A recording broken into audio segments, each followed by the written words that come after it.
Hi guys, I hope you all are doing great. हम लोग बात करें हमारे डेली करंट अफेयर सेशन की, जो सुबह 4 बजे अवेलेबल हो जाता है हमारे दोनों चैनल्स पिनैकल फ्रंटियर IAS पर। आज की तारीख है 27 जून 2022। दोनों चैनल्स को सब्सक्राइब करें, बेल आइकन को जरूर प्रेस करना है ताकि हमारी आने वाली हर वीडियो की नोटिफिकेशन आपको मिल सके। हमारी दो वेबसाइट्स हैं sscjlpinnacle.com और baljeetdhaka.com। साथ ही साथ for daily videos, PDF and monthly magazine आप हमारे टेलीग्राम हैंडल्स फ्रंटियर IAS और SS ऑनलाइन को ज्वाइन जरूर करें। स्टार्ट करेंगे प्रीवियस क्विज के साथ। मैंने आपसे पहला क्वेश्चन पूछा था, द इंडिया स्टोरी नामक पुस्तक किसने लिखी है? इसका करेक्ट आंसर था बिमल जालान। और दूसरा क्वेश्चन पूछा था कि अंबुबाची मेला किस राज्य में मनाया जाता है? इसका करेक्ट आंसर था असम। स्टार्ट करेंगे, फर्स्ट क्वेश्चन है आज के सेशन के लिए। किस राज्य केंद्र शासित प्रदेश ने मध्यम और भारी माल वाहनों के प्रवेश पर प्रतिबंध लगाने का आदेश दिया?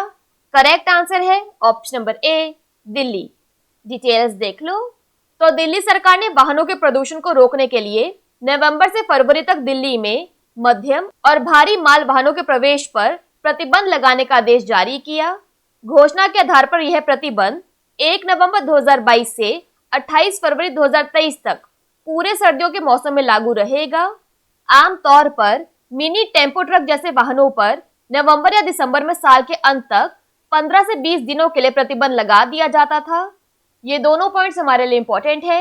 राष्ट्रीय राजधानी में वायु गुणवत्ता पिछले वर्षों में खतरनाक स्तर तक गिर गई है और सरकार वायु प्रदूषण को रोकने के लिए कई उपाय कर रही है। इसके अलावा पंजाब और पड़ोसी हरियाणा में औद्योगिक निर्वहन, ऑटोमोबाइल उत्सर्जन और फसल अवशेष जलाने के कारण प्रदूषण कण पदार्थ या PM 2.5 सर्दियों के महीने में स्तर में काफी वृद्धि हुई थी। नेक्स्ट क्वेश्चन देखो, टैक्टिकल लीडरशिप प्रोग्राम में कौन सा बल भाग ले रहा है? करेक्ट आंसर है ऑप्शन नंबर ए, भारतीय वायु सेना। डिटेल्स देख लो। तो भारतीय वायु सेना टैक्टिकल लीडरशिप प्रोग्राम में हिस्सा ले रही है। टैक्टिकल लीडरशिप प्रोग्राम काहिरा पश्चिम एयरबेस में मिस्र के वायुसेना हथियार स्कूल में आयोजित किया जा रहा है। यह 24 जून को शुरू किया गया था और 24 जुलाई 2022 को समाप्त होगा। भारतीय पक्ष से 2 C-17 विमान, 3 Su-30 MKI विमान और C-17 दल सहित 57 IAF कर्मी भाग ले रहे हैं। ये पॉइंट इंपॉर्टेंट है। टैक्टिकल लीडरशिप प्रोग्राम को नाटो के पायलट स्कूल के रूप में भी जाना जाता है।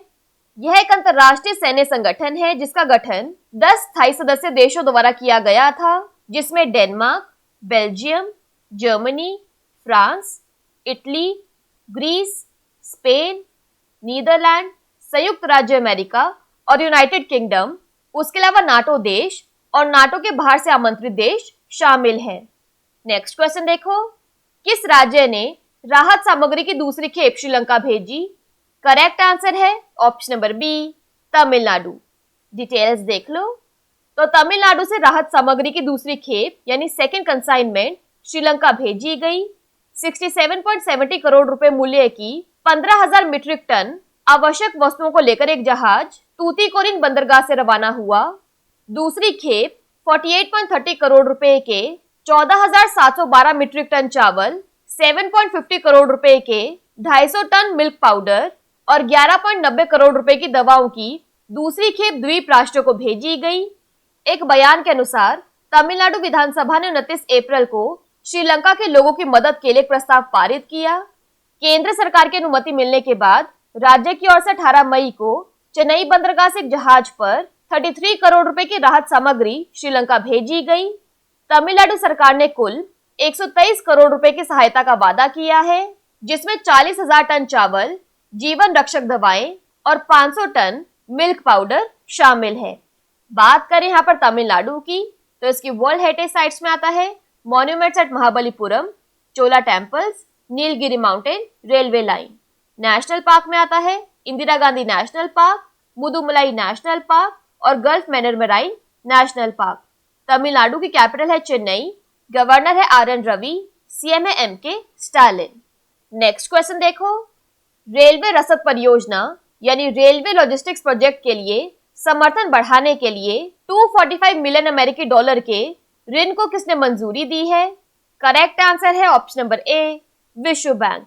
डिटेल्स देख लो। तो विश्व बैंक ने रेलवे रसद परियोजना के लिए समर्थन देने के लिए 245 मिलियन अमेरिकी डॉलर के ऋण को मंजूरी दी है। विश्व बैंक ऋण रेल माल ढुलाई और रसद बुनियादी ढांचे के आधुनिकीकरण के भारत के प्रयासों का समर्थन करेगा। ये पॉइंट इंपॉर्टेंट है।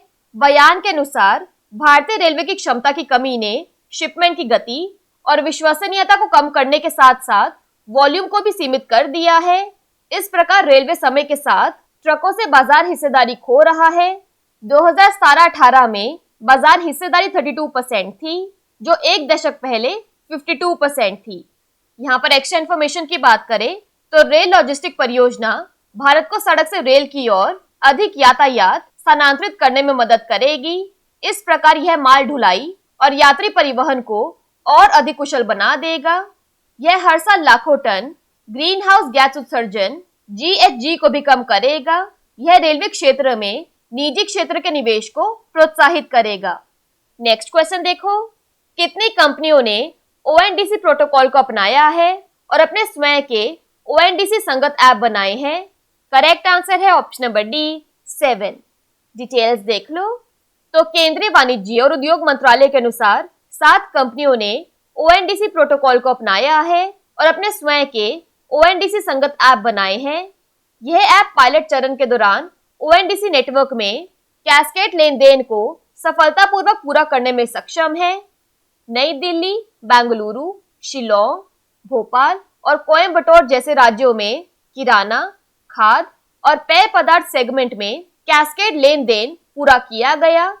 ONDC प्रोटोकॉल को अपनाने वाली 7 कंपनियों में शामिल है एक बायर साइड ऐप, एक लॉजिस्टिक सर्विस प्रोवाइडर ऐप और 5 सेलर साइड ऐप। यहाँ पर एक्स्ट्रा इन्फॉर्मेशन की बात करें तो ONDC का मतलब है डिजिटल कॉमर्स के लिए खुला नेटवर्क, यानी open network for digital commerce.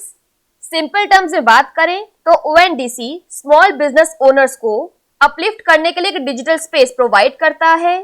क्योंकि ये प्लेटफॉर्म ओपन नेटवर्क है तो सारे सप्लायर्स और कस्टमर्स बिना किसी रिस्ट्रिक्शंस के इसे इजीली एक्सेस कर सकते हैं। इसे इंडिया में स्टैब्लिश किया गया था और ऐसा माना जाता है कि ये इंडियन ऑनलाइन मार्केट को रेवोल्यूशनाइज यानी क्रांति ला सकता है।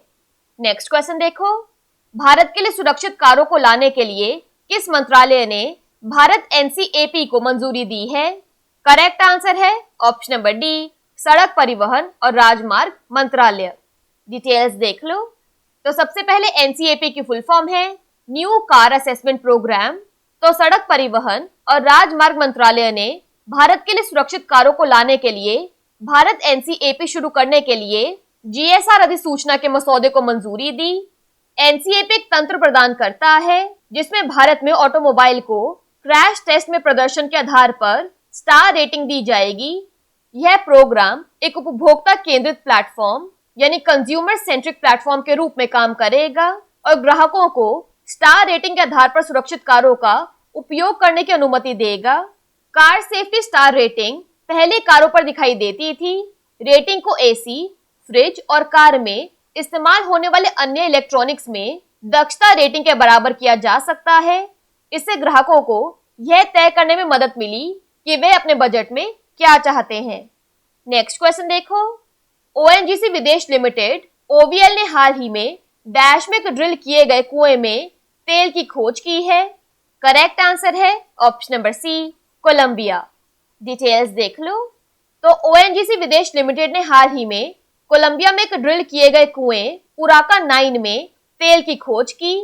कुएं को 20 अप्रैल 2022 को फैलाया गया था और 10,956 फीट की लक्ष्य गहराई तक ड्रिल किया गया था। इसमें 10,201 और 10,218 फीट की गहराई पर 17 फीट मोटी तेल असर वाली रेत का सामना करना पड़ा। शुरू में एक इलेक्ट्रिकल सबमर्सिबल पंप ESP के साथ परीक्षण करते समय फ्लूइड लगभग 600 बैरल पर दिन पर बहता था। लोअर मिराडोर प्ले में कुएं में तेल की खोज ने ब्लॉक के उत्तरी भाग में और खोज करने के लिए नए क्षेत्रों को खोल दिया है। इससे पहले ONGC विदेश ने क्रमश 2018 और 2017 में इंडिको और मारीपोसा क्षेत्रों के लोअर सैंड प्ले में वाणिज्यिक तेल की खोज की थी दोनों क्षेत्र वर्तमान में व्यावसायिक रूप से प्रतिदिन 20,000 बैरल तेल का उत्पादन कर रहे हैं। नेक्स्ट क्वेश्चन देखो, भारत सरकार द्वारा पहले राष्ट्रीय रसद उत्कृष्टता पुरस्कार की मेजबानी किस राज्य केंद्र शासित प्रदेश में की गई थी? करेक्ट आंसर है option number A, Delhi. Details देख लो। तो भारत सरकार द्वारा नई दिल्ली में प्रथम राष्ट्रीय रसद उत्कृष्टता पुरस्कार की मेजबानी की गई। केंद्रीय मंत्री पीयूष गोयल और वाणिज्य और उद्योग राज्य मंत्री सोम प्रकाश ने 12 श्रेणियों में पुरस्कार प्रदान किए। यह पुरस्कार भारत में कई रसद सेवा प्रदाताओं को स्वीकार करने के उद्देश्य से प्रस्तुत किए जाते हैं जो नवाचार, दक्षता और विविधता प्रदर्शित करने में सक्षम है। पहले एडिशन में 169 एंट्रीज और अवार्ड्स के लिए 12 कैटेगरीज शामिल हैं। अंतिम विचार विमर्श करने के लिए 18 विविध विशेषज्ञों के साथ साथ 9 वरिष्ठ गणमान्य व्यक्तियों की एक राष्ट्रीय जूरी वाली एक विशेषज्ञ स्क्रीनिंग कमेटी बनाई गई थी। नेशनल लॉजिस्टिक्स एक्सीलेंस अवार्ड्स 19 जुलाई 2021 को लॉजिस्टिक्स सेक्टर पर स्पॉटलाइट लाने के लिए लॉन्च किया गया था।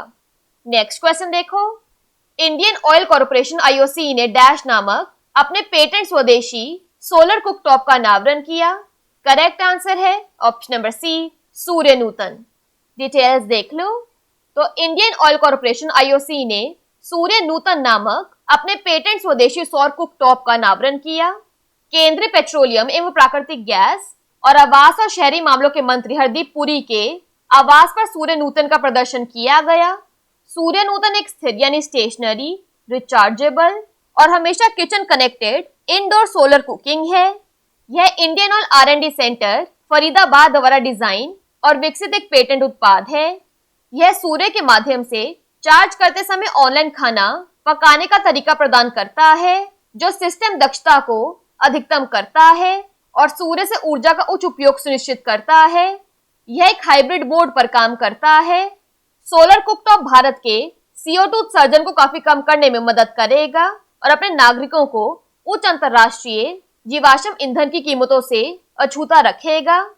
सोलर कुकटॉप की शुरुआती कीमत बेस मॉडल के लिए 12,000 रुपए जबकि टॉप मॉडल के लिए 23,000 रुपए थी।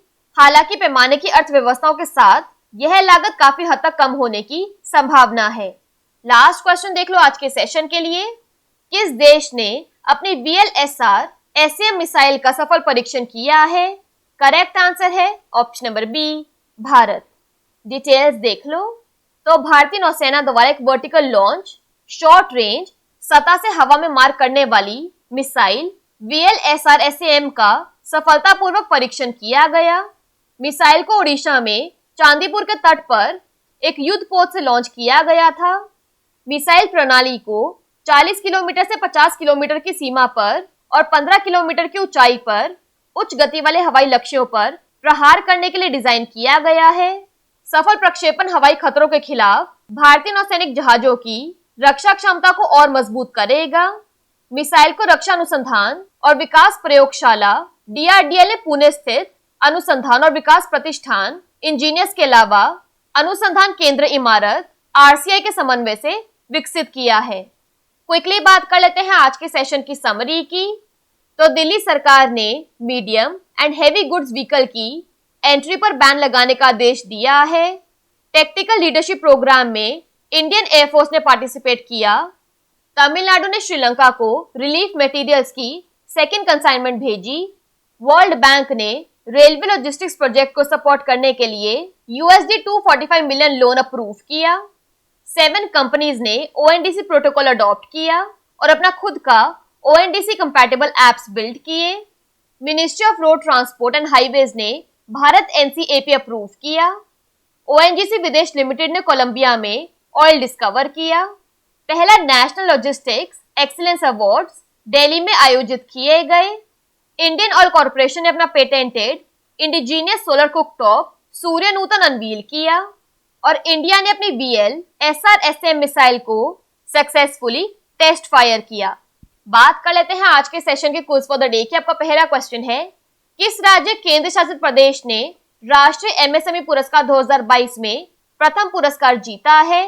और आपका दूसरा क्वेश्चन है, कौन सा राज्य केंद्र शासित प्रदेश G20 की 2023 बैठकों की मेजबानी करेगा। दोनों क्वेश्चंस हमारे प्रीवियस सेशन से हैं। इनके आंसर नहीं आएगा तो उनको चेक कर लेना। दोनों चैनल्स को सब्सक्राइब करें, बेल आइकन को जरूर प्रेस करना है ताकि हमारी आने वाली हर वीडियो की नोटिफिकेशन आपको मिल सके। हमारी दोनों वेबसाइट्स और टेलीग्राम हैंडल्स को ज्वाइन जरूर करना है। Thank you so much. I will see you in my next session.